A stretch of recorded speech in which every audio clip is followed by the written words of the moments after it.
We should be rolling here in just a second. Rolling, rolling, rolling. Oh, All right. Oh, You are up. Yes, sir. You're good. okay. Are you back? Are y'all back? There you are. We're back. We never There you go. left. I can see Well, you been here now. all the time. There you we go. we were hoping you left DC, but Yeah, hey, that's true. it's what it is, All right. Ready to get the intro? Let's go. Yes, let's get it. All right. Hi, this is Jack Hughes of Wang Chung, and you're listening to the DND Dynamite 80s podcast show with your hosts DC and DH. Live from Nashville, Tennessee, you are listening to the D&D Dynamite 80s podcast with your hosts, DC and DH. So, guys, take it away. Take it. All right, ladies and gentlemen, welcome into another episode of D&D Dynamite 80s. I'm DH. I am DC, I think. DC, I don't even want to talk to you, brother. This is the second week in a row I'm working and you're on I'm on vacation. summer I don't get vacation, it. man. I can't figure this one out. How are you getting Yeah. all these vacations? Well, you're in administration, and I'm just a teacher. So there you go. Well, I got one more week, so I'm gonna make you buy me breakfast either way this Okay. Friday. All right. How's your week been, brother? Oh, it's been great. Yeah, Good. being off and getting some things done around the house. Yeah, now you're just rubbing it in. You could have said awful, didn't get anything done, Right, just right. whatever. But no, I you still had to got a go lot to great. do, I see though. how it is. Hey, this is going to be a Hey. fun show tonight, man. Yes, I'm it is. excited about this. I'm going to let you do the introductions and we're going to get everything started because I'm going to be honest with you. I was really excited when I saw this coming up, especially with the background and everything. So let's go ahead and get this one rolling. Yeah. We are honored to have Desi Diamante with us tonight from Southern California, I believe is right. And she's with the Gilligan's Island, the band. And when I did the research, when we try to hook up and get our guests lined up for the year and all that, I was just blown away. It's a great concept. It's a unique concept.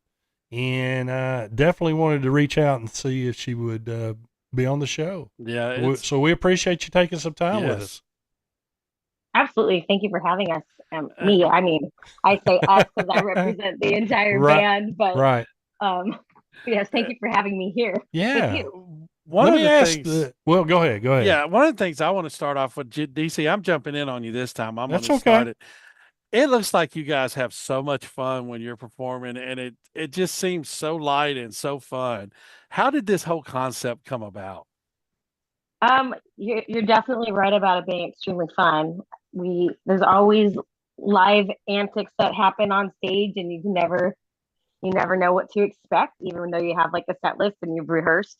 But how it came about, actually, Raleigh DeVore and his partner Leela, we're discussing some like tribute bands with a company out in San Diego, and they said, the one kind of bands we don't have are a wedding band and a yacht rock band. And so I think this conversation happened sometime during the pandemic, like as people started emerging back into life.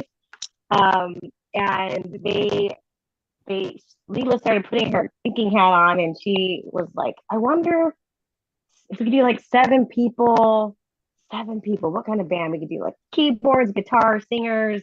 And this is all Gilligan's Island. I wonder if anybody's ever done that before, because you have seven castaways essentially, and they can all represent a different part of the music realm, which is what we've done. And so they started toying with that idea, and they brought me into it pretty early on, before it was even more than just an idea. They said, hey, this is what we're thinking. We'd love to pay homage to Gilligan's Island. And we looked, and there aren't any bands that are that. And so it started off with more yacht rock, and then as we've emerged, it's becoming more beachy hits and the party vibe, basically kind of dock rock, where you bring your yacht to dock for the party. Yeah.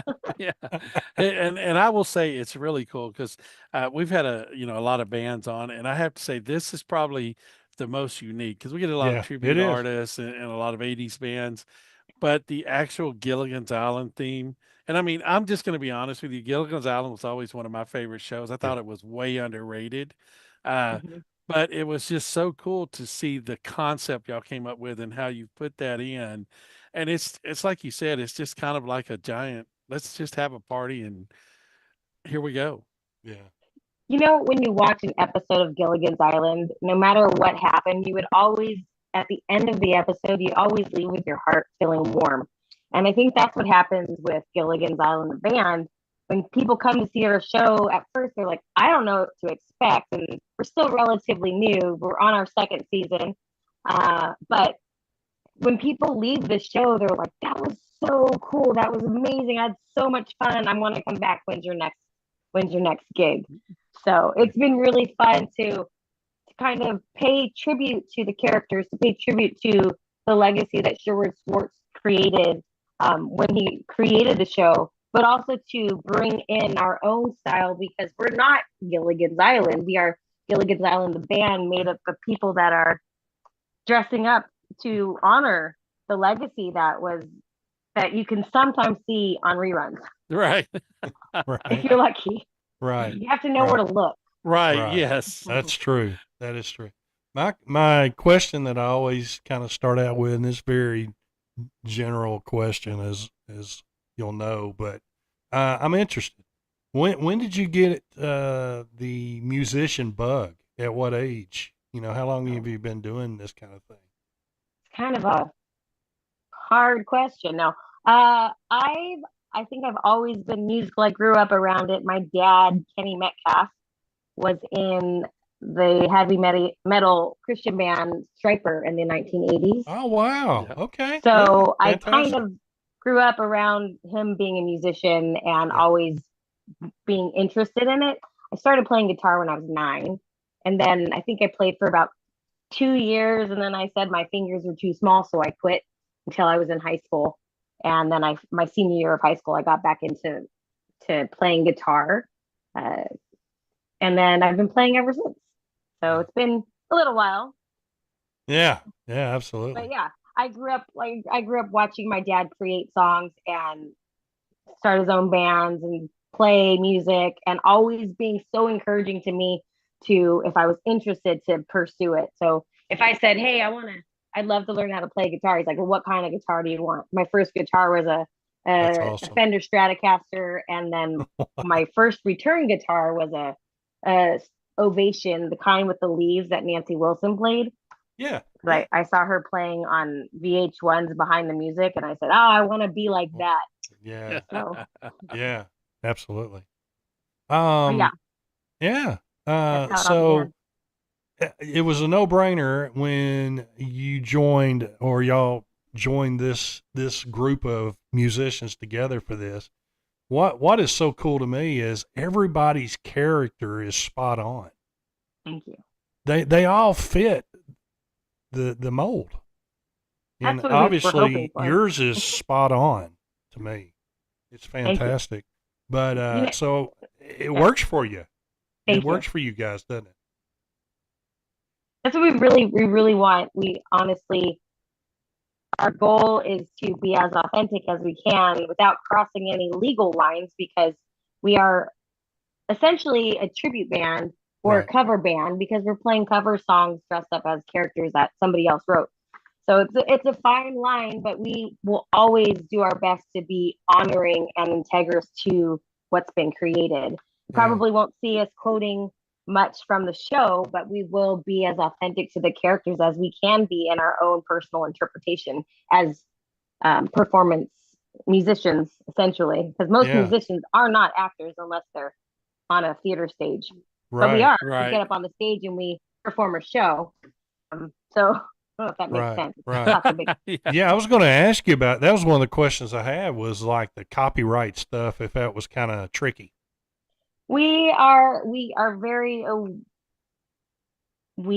doing our best to honor the show without becoming the show, because we will never be Gilligan's Island, the TV show. We are a band dressed up as characters performing cover songs from all of these amazing artists from around the world and through spanning lots of different time generations. Right. I think one of the coolest things, I think, and you kind of mentioned it, was, you've kind of went into a new genre of music. You called it dock rock, and I was kind of Yeah. thinking, it's kind of it's a little more upbeat and partyish and more stylish than yacht rock. So I think you've coined a new phrase in dock rock. I think that's going to be the next genre. So Yes. it's really cool. I mean, it just Thank you.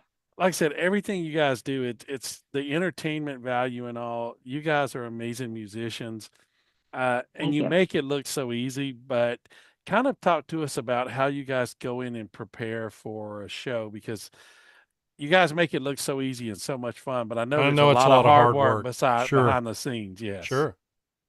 It's definitely a lot of work, and we put a lot of time behind the scenes into how we come up with the show.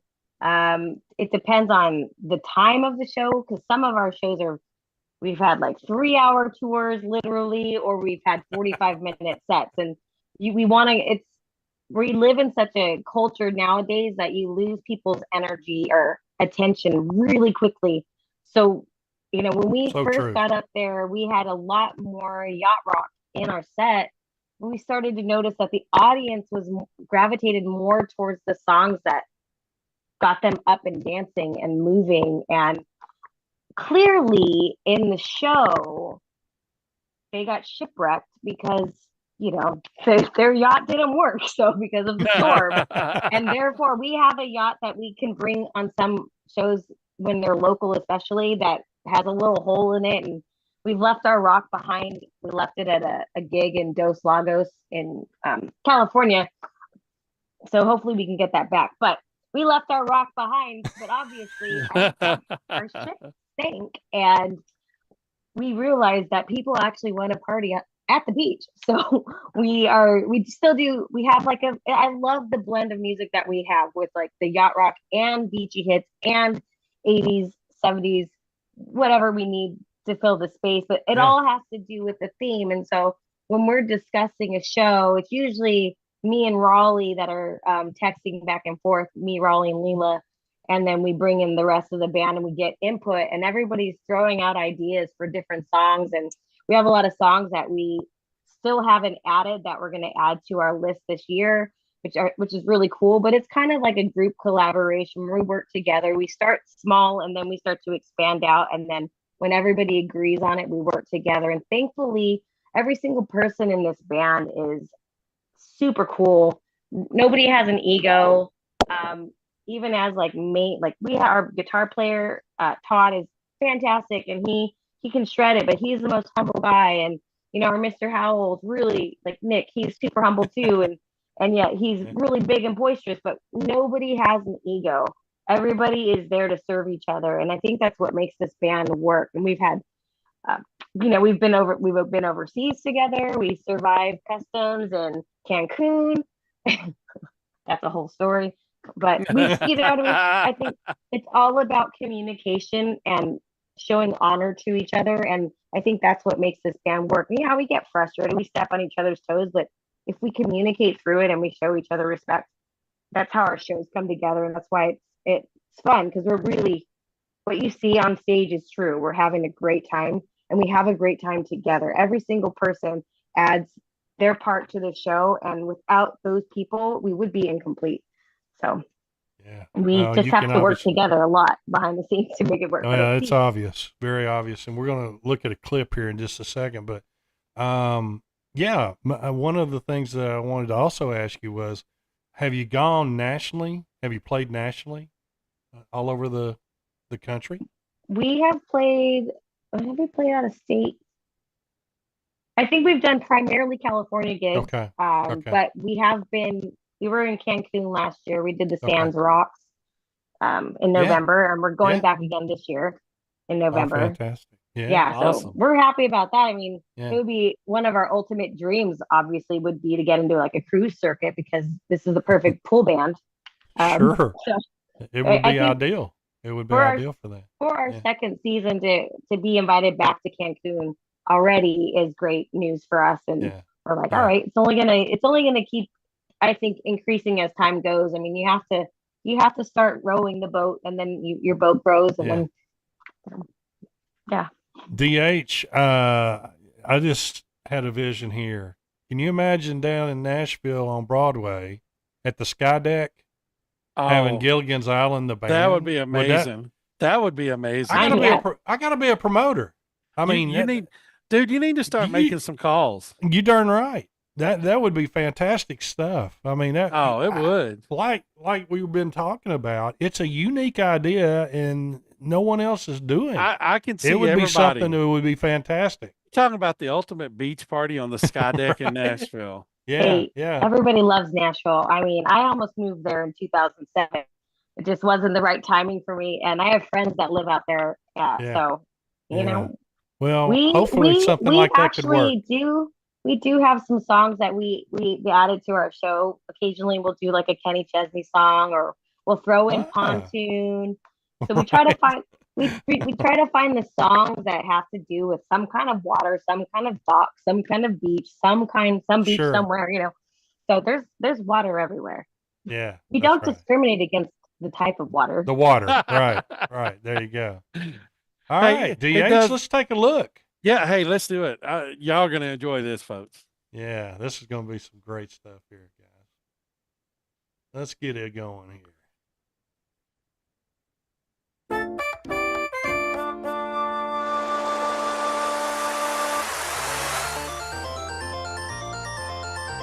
So when you're near me, darling, can't you hear me? SOS. The love you gave me, nothing else can save me. SOS. Rock the boat, don't rock the boat, baby. Rock the boat, don't tip the boat over. Rock the boat, don't rock the boat, baby. Rock the boat.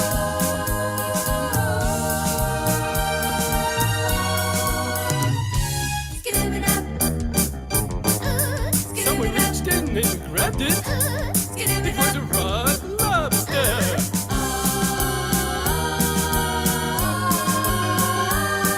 Rock lobster. Rock lobster. Ride, Captain, ride on your mystery ship. Be amazed at the friends you have here on your ship. Ride, Captain, ride on your mystery ship. On your way to a world that others might have missed. Chasing love out on Thunder Island.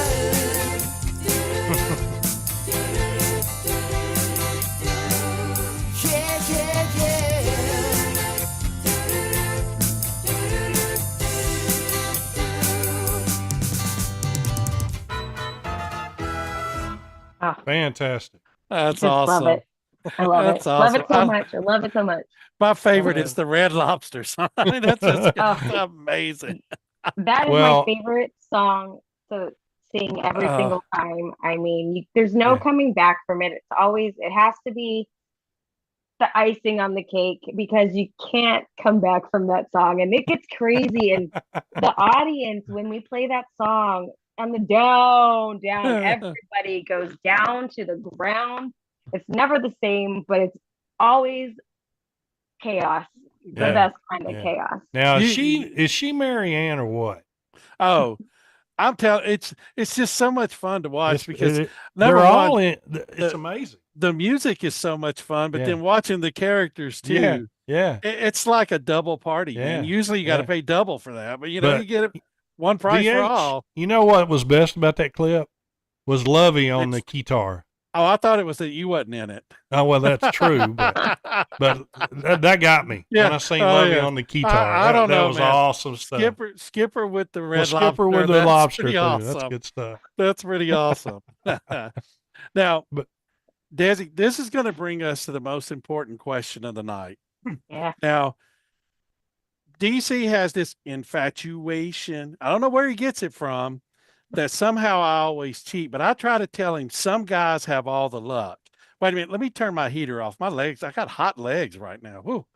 But I tell you, it's because I'm forever young. I can always figure this out. Mm-hmm. So, and I try not to gloat because, you wear it well, but we're going to give you 2 artists to choose from. You're going to have to give the 2 artists because I forgot the other one. We discussed this last week, and I've done forgot. Wow, I know Rod Stewart, but I couldn't remember the other one. You got to so pick you give the artist. You Yeah, I got know. to pick the artist. I know, and I've done forgot. So anyway, he always says We switch I it cheat. up. We've done this a lot. That's why it gets He confusing says I sometimes. cheat, and I always try to give hints, and I never do.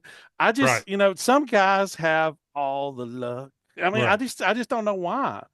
But he We always have says, it. he So always who's says the I other try one? to cheat. So Billy Joel versus, That's and who I I know thought you it don't know. I was. don't know I know you don't know who the other artist is, but it's Rod Stewart. And the way this works, we let you choose. Whoever's artist is not chosen has to buy breakfast at our post conference. It's real expensive. We go to the Waffle House every Friday morning. Nice. So when I'm there at the Waffle House this week, I'm going to be picking up my sausage biscuit going, Red Lobster. It's going to be stuck in my head now. So you get to choose between those 2 artists. And as you can see, I haven't cheated one bit. I haven't said anything. I've just been sitting here thinking about taking the downtown train tomorrow to work. Not a word to cheat. I just, I don't know where he man. gets it. I don't know, I felt like You're there not was some right. kind of a subliminal song in there. But, Right. I picked which artist? Which one you like the Whoever you best? prefer. Yeah. And, Yeah, not to put any pressure on or anything, Rod That's Stewart, but this will depend on if you that's a stay on the tough show. one. I It actually know is. some really good impersonators of. You said it was Billy Joel and Rod Stewart, correct? Yes. Yeah. Yes. Not impersonators. Yeah, they are impersonators. Ooh. Well, by default, I'm gonna go with Billy Joel, Oh, only because I sing with a Billy Joel tribute well, as Desi, well. it was nice having you on the show. Some guys have all the luck. Oh, see, yeah, now Thank you you're very going Rod much. Stewart. Appreciate All it. right. So DC, for the first time in probably the last A long time. 30 shows, Probably. I'm going to buy your first refill of coffee tomorrow. So I you're appreciate welcome. that. Yeah. Woohoo! Yes. Welcome. You are so welcome. Yeah. I I know. did that for you. I mean, I appreciate that. I had like the longest hitting streak going. Right. I'm so sorry I ruined it. And then here comes Desi. And then she sings Rod Stewart afterwards. I'm like, really? Right. No, it's all good. Let me ask this. We love asking this of different performers that we have on. Does it make a difference to you whether you're playing to a crowd of 30 people at some kind of special event or whatever versus, maybe a couple of hundred or whatever might be some of your shows? Does it make a difference to you? Absolutely not. I think I've always been raised with the mindset of an audience of one. So you perform for the person in front of you. And if there's nobody in front of you, then you perform to the back of the room. Sure. Because everybody deserves a good show no matter what. And I sing in other bands as well. And we've played corporate events where people are just doing the business thing and they're not even interested in the music. And when you as an artist lose your energy because you're not getting what you want, then your expectations started wrong in the first place. So I've been up on a stage where I've had to help shift the mood of the band because we didn't have the crowd's attention because they weren't there for live music. They were there because they've been in a conference all day, so they wanted to eat, have cocktails. And so my job as a performer is to sing as if nobody's watching and everybody's watching at the same time. And also to engage and make everybody feel as if they're the most important person in the room or the venue, whether there's like thousands of people, which I've performed in front of thousands of people, or whether there's, like you said, 20 or 30 people. Sometimes those 20 and 30 people in a room is such an intimate venue that every little moment matters, every look, every thought, every breath, and people feel the energy of the performer and they know when they're engaged and they know when they're not. And my motto is to always make every single person be the most important person out there, whether or not I think they like me or if I'm failing miserably. It's just these people matter. Every single person matters. Yeah. One of the things Go ahead. one of the things I always like to kind of bring up is and I didn't realize this till we actually went and did some live podcasts at shows because we would always just enjoy the show. We never really worked them or whatever. If you can call what we do work, I don't know that anybody No, would it's not work. classify that. No, it's an attempt at something, but it's watching everybody experiencing the show in their own way and having like their own moments. Yeah. On stage, do you guys get to really like see that much, or is it just you're having to keep moving and kind of trying to get take care of the whole crowd? Do you get to see those individual moments? Oh, between each other or as individuals, yeah, definitely. I think I'm taking an acting class right now, and they talk a lot about being different kinds of circles you could be in, whether your first circle, which means I'm kind of like inner, versus second circle, I'm present, looking at you, being direct. And also third circle would be really big, trying to be at the back, like get the back of the room's attention. Look at me. Well, even as performers, we're focusing on the outward, but we also have to be aware of each other and what's going on here. And there's so many moving parts with Gilligan's that we have to see what's happening with each other, because otherwise, we're standing in front of Gilligan and he's supposed to be the center of attention because it's his show, and we're blocking him. And so, or somebody messes, like I messed up on Soak Up the Sun. I play that song on guitar and been playing that song for years, but a couple shows ago, I completely blanked on the chords. But I had to keep going, and I'm like sitting there, and the band's like, "Well, we got you." So they kept playing along, and I faked it, and we made it through. It was a great song. My vocals were on. Thankfully, I didn't forget the lyrics too. But I think it's all about being present with each other, and it's. I mentioned it earlier. It's about being a culture of honor and honoring each other. And if we're aware and not just living in our own little bubble, and we're present, then we do see the moments, and then we do have moments. And sometimes when we're, for example, if I'm with the Ginger, we're performing together, and we have like choreography that we do, but sometimes in those moments a real like truthful something new happens, and it's like, oh, that was so cool. That was such an experience that we didn't have before, because we're open to things continuing on and not just being in like such a set position every single time. That we have our guideline, we have our set list, but then we also have like the freedom to receive from whatever happens in the moment, because that's what true live music is. It's being real in the moment. Like acting is reacting truthfully in imaginary circumstances. It's the same thing with music. We're reacting truthfully in these circumstances that we have on a live stage in front of like hundreds or thousands of people. And I'm pretty observant about what's going on. So I'm taking mental notes in my head, and, like thinking of ways like, oh my God, that was an awesome moment that such and so had, and they did great. And I loved their use of space, or how they played the accordion or whatever. Yeah. I'm curious about this as well. Like the age groups of your audience. I'm sure that at times you have like kids there, and I'm curious how they react to it, because they probably are not very sure about knowing what the show's about or knowing about the show. They might, I don't know. Yeah. Maybe someone is, tells them what the show is or whatever, but I'm just curious about that. What kind of range for the little kids that are at the show, mm-hmm. if their parents, if they're probably, under the age of 10, their parents are probably in their 20s or 30s, sure, might not know Gilligan's Island. And so they're like, what is this? But they see it, they're like, this is cool. But their parents probably know the show, right. because right. they grew up with it. Show. Yeah. And then the generation right after that, the great grandparents, I guess, would be, so like you have the kids, their parents, the grandparents, and the great grandparents. The grandparents and great grandparents definitely know the show. And I think the other generations, so millennial down, some millennials know, but I think millennial to like Gen Alpha, whatever it is, are still learning. And I think with a lot of returning in time to like stuff from the past, I think people are getting more clued into what Gilligan's Island is. But when we see those kids, now I do have a story. I have some friends that love the show. They brought their granddaughters one time, and we did the limbo. So we brought a limbo stick, a bamboo stick, and we climb off the stage, and they were just going through, and um, they came up to me at the most recent show we had last week or week and a half ago, and they said, our granddaughters have been practicing the limbo since the last time they saw your show. They Oh, really wow. loved doing the limbo. That's And something.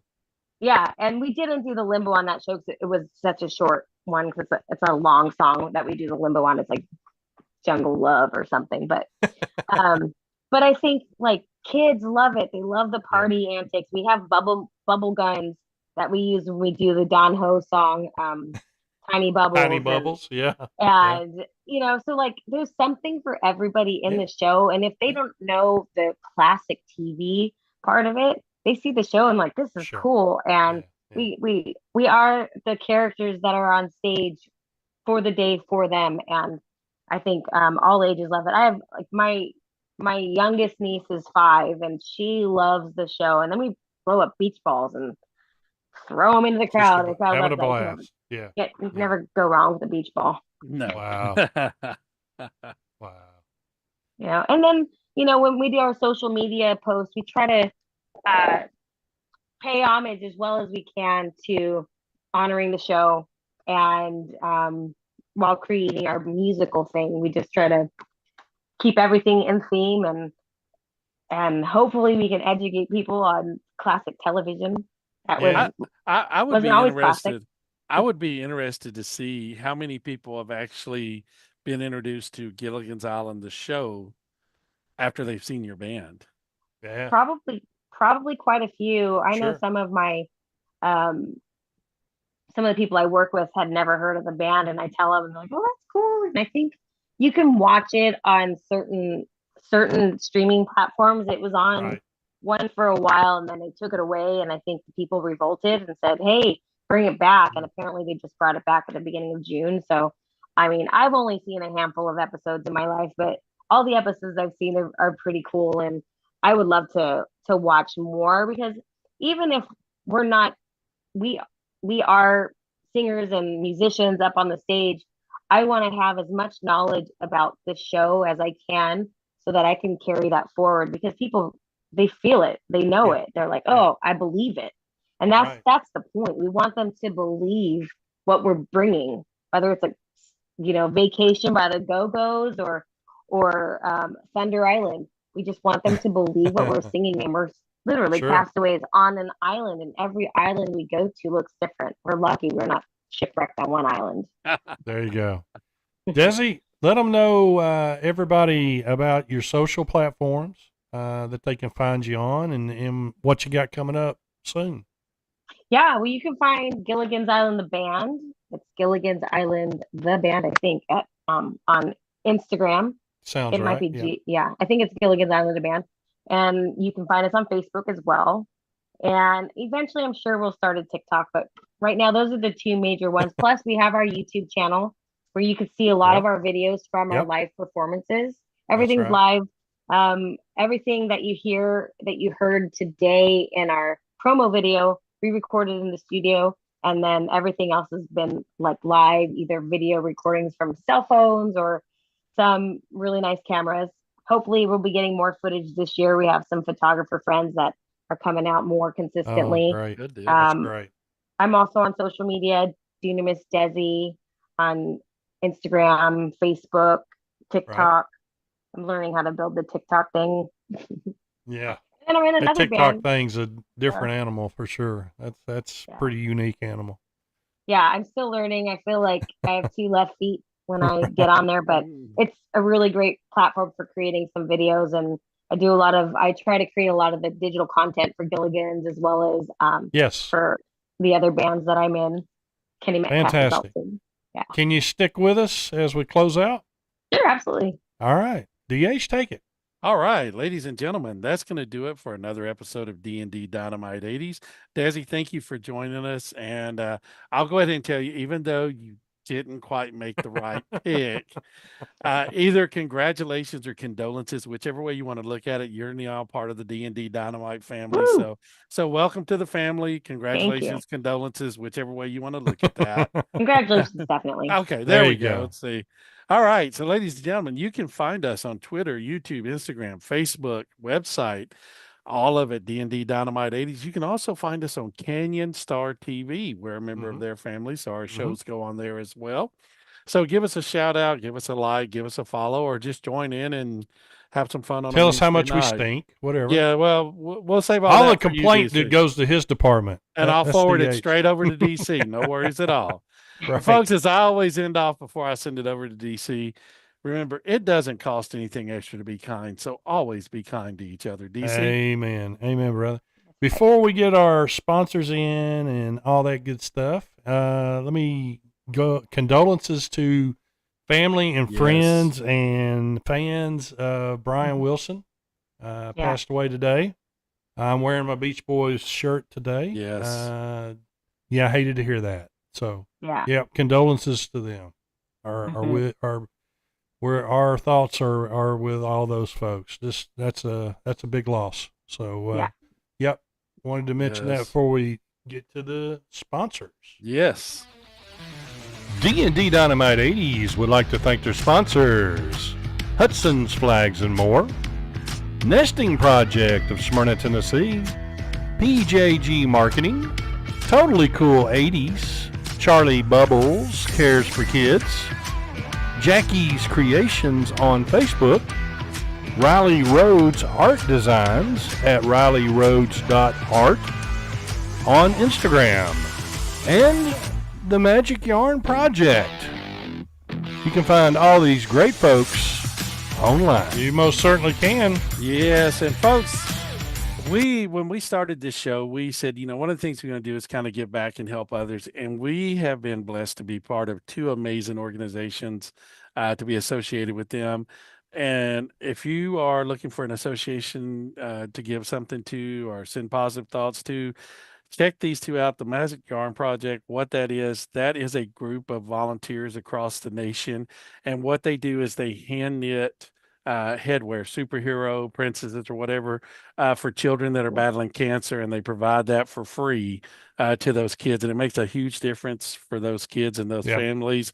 So find it in your heart, support them. Also, Charlie Bubbles Cares for Our Kids. friend, the Vooch. Paul Caravoda. Yes, the Vooch. And what they do, folks, is they when you make a donation, they actually provide books to children that may not be able to afford books. And as educators, we both know how important literacy is at a young age. So we would appreciate you supporting them. And DC, hang on, let me put my glasses on here. I know you got you've got something else you wanted to share about Paul and something he's doing. I don't think my new glasses are working quite well. They don't look. They look like some bottom of the bottles there or something. So I see you. Yes, I got a pair for you too, DC. I appreciate that. I appreciate that. They may be better than the ones I've got on, so I'll take you up on that. Mine's on my desk at work. Yeah, right. Bring him the coffee at the Waffle House. Right. Oh, there you go. There we go. I won't be able to see my coffee to drink it. No, our buddy Paul Carafotis, the actor, reached out to me, and he's got a special project that's happening with him at Charlie Bubbles Cares for Kids right now. A family reached out to him that lost their little girl to a heart condition. Yes. And wanted him to try to write a children's book about her. And he ended up writing it. He says it's very emotional, very tough to do, but he did that. It's called Charlie Bubbles, A True Heart. And that book, it takes a lot of money to get a book published. It's a lot of money. So he's looking for donations to Charlie Bubbles Cares for Kids to help make that happen. So I know the Vooch will be able to make that happen. But if we can give a little bit of shout out on our platform, hopefully that'll help him. So he's a great guy. So if you can help out with that cause, please do that. Yes, sure. Folks, let's help try to get that done for the family, and our deepest sympathies go out. But let's see what we can do to help out. That's there, tough. Folks. Next week is us. You making me work again next week? Next week is us. We had a reschedule. So we'll come up with something. Hey, man. we're gonna do top summer songs. Yeah, sounds good. You So know, we'll discuss and top you summer can't songs. use White Christmas, DC. You put that in Right. everything. Right. I don't get that's it. True. That's I true. love Desi- Christmas in July. That's right. Oh, it's June. It's still That's June right. though. Okay, it's still Well, June. Right. well, Desi, I was going to ask what your top summer song would be, but since you have that response, yeah, we'll just wait. No, I'm just kidding. Soak My up the top- sun. You know, I do like Soak Up the Sun, but Steve McQueen by Sheryl Crow is also a really fantastic song with the guitar. And if I had to pick between a Sheryl Crow song for summer, I would say Steve McQueen because it makes me want to drive the top down and my hair Yep. going. Yep. That's true. That is Oh, true. you just had to go there Yeah, with the you had to hair. go didn't you? there. Yeah. Yeah. Yep. I see how it is. Maybe We've lost ours a you long might time have ago. Condolences from me. Yeah, right. Joining your family. Right. I went to hair Yeah. club for men. They said, nope. No, Not they today. said forget it. You too far gone. We can't help you out. No. June 25th though. Daryl Vidal. We've had Yes. Daryl on before. Yes. He's an actor, producer, martial arts artist. Yes. Was in the original Karate Kid. Yes. He was also one of the referees in Cobra Kai. Yep. The series as well. He did some of that. So Daryl's got a book out. And so we're going to catch up with Daryl. Like I said, we've had him on. This will be his second time on. He's a great guy. So that'll be an awesome show on June 25th. So there we go. Yes. Yes, All right. I think we're booked for quite a ways now. So Yes, we are. I think through September. So no days off. no, I'm not going to give you any time off. No rest for the wonderful. I know. See what I did there? Yeah, I seen that. seen how you did it. Yeah, I seen how you did it. Portsmouth. And Right. Desi, since you said no rest for the wonderful and you carried the show tonight, anytime you want a guest host, you let us know. We'll be glad to We'd bring love to have in. you as a guest host. Absolutely. I'll That'd be fun. volunteer to take my one night off. Your one Right. night every how many weeks in the year? Every 52 weeks? Yes, Right. one night every 52 weeks. So yeah. 52 times. 52. Right. Oh, well, for Fantastic. DH and Desi, this is DC, and DC always leads us out. Keep playing those 80s, 70s, 60s, whatever genre of music you like.